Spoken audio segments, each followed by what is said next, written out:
Welcome to Samba Samba. Enjoy the video. You start now by confirming the basics. Look at modem and router lights, power, WAN, LAN, and note any odd colors. Once done, power cycle both devices. Unplug modem and router for 30 seconds, then wait 1 minute before restoring power.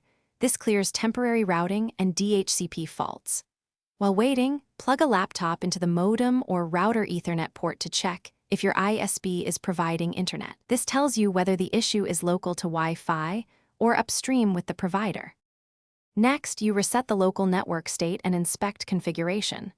On your device, renew the IP lease. Windows, ipconfig/release then /renew. Mac OS, renew DHCP lease, because stale leases often block internet access.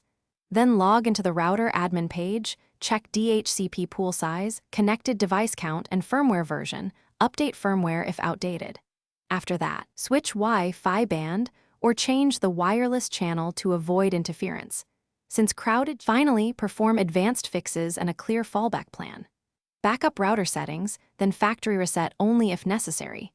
After reset, reconfigure SSID, password, and WPA2/WPA3 security to restore proper routing. If problems persist, test the same device on a mobile hotspot or neighbor's Wi-Fi to isolate whether the ISP is at fault. Make sure to collect modem logs, exact times of failure, and LED behavior before calling your ISP. This speeds troubleshooting and helps them identify upstream outages or provisioning issues.